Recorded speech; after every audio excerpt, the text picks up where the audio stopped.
In this video, we will demonstrate how you can create a new return. First thing you want to do is select the module for which you want to create a new return. Here we have selected T1 module and then afterwards you want to select create a new return. The first thing I am going to see is info worksheet. This is where you will enter your taxpayer's information.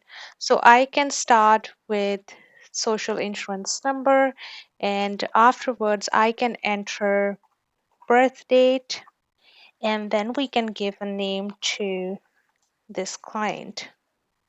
This is all the data that you see on a screen is only for a demonstration purpose, and I am going to just simply answer some of the questions here.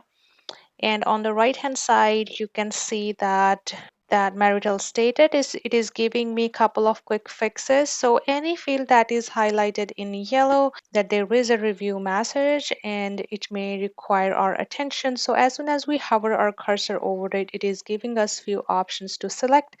So we are creating a married return. So we can select married or common law depending on your client's situation, and then we can answer a few other questions as well. Here I have entered the address for this client. And now I am on the email. This is important in today's climate where we are doing everything virtually. So we can enter this client's email as well.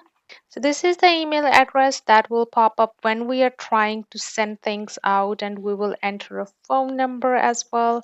Let's say, let's enter a mobile number.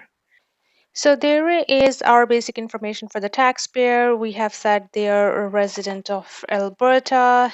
And if I scroll it down on the right hand side, there is a residency information as well. If you have a non-resident client, you would like to come in here and select the right option for your client. In this case, we have got a spouse. Now we can scroll further down to fill out the information for spouse. So we can also enter spouse information here. Now I have entered basic information about spouse, and this data can be used to create a spouse return. I just wanted to mention that this has not created a spouse return. It is only going to acknowledge that this client has a spouse. It is automatically picking up address that this client lives at, so we are going to leave that. And if I go a little bit further down, here are some questions about credits that would apply to this couple.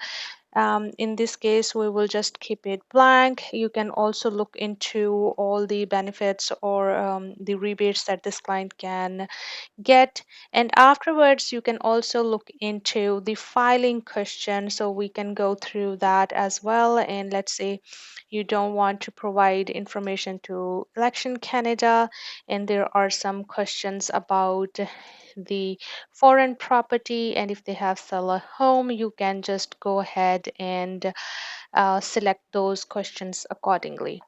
On the right hand side, you want to select how CRA can contact about this return. If this is a preparer or if this is the client, you can select it accordingly right here. This is how you can easily complete your info worksheet.